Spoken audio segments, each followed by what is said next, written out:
బ్రహ్మ ఎలా చెప్తుందయ్యా? నిజమేగా చూసానని చెప్తుంది కదా, నువ్వు బ్రహ్మ అంటావేంటి? కళ్ళతో చూసినవన్నీ నిజాలు కాదు, చెవులతో విన్నవన్నీ సత్యాలు కాదు మేడం. ఆవిడ చాదస్తం కొద్దీ మమ్మల్ని ఇక్కడ దాకా తీసుకొచ్చింది.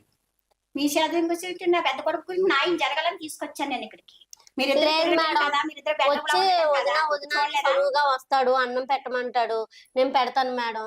ఏదన్నా మంచి చెడ్డ చెప్తాడు, అవునా నేను ఇద్దరం కాసేపు కూర్చొని మాట్లాడుకుంటాము.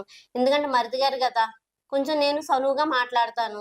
మరిది గారు అంటే తెలిసిందే కదా, కొడుకుతో సమానం.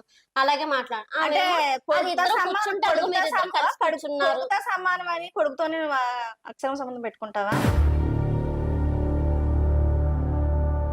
పెట్టుకోలేదు మేడం, ఆమె అలా భావిస్తుంది కానీ. ఆమె తమ్ముడితో బయటెట్టుకోవడానికి ఆవిడకి ఏమన్నా అవసరమా? ఆమె తమ్ముడితో మాట్లాడినా ఆమె అనుమానించిద్ది, అలాంటిది కొడుకుతో అనుమానించదా? ఎందుకు అనుమానిస్తుందమ్మా? నువ్వు అలా అనుమానించిద్ది మేడం, ఆమె బుద్ధి అది, అందరిని అనుమానించే. ఇప్పుడు ఇక్కడ దాకా ఎందుకు వచ్చారు చెప్పండి? దేని నిమిత్తం వచ్చారు ఇక్కడ చెప్పండి? నా పెద్ద కొడుకుకి నాకు న్యాయం జరగాలి. నా చిన్న కొడుకుని అయితే ఇక్కడ పెళ్లి అయ్యేదాకా ఇక్కడ ఉండడానికి లేదు. ఇప్పుడు వాళ్ళకి ఇద్దరికి సంబంధం ఉందని నువ్వు కళ్ళతో చూసావా?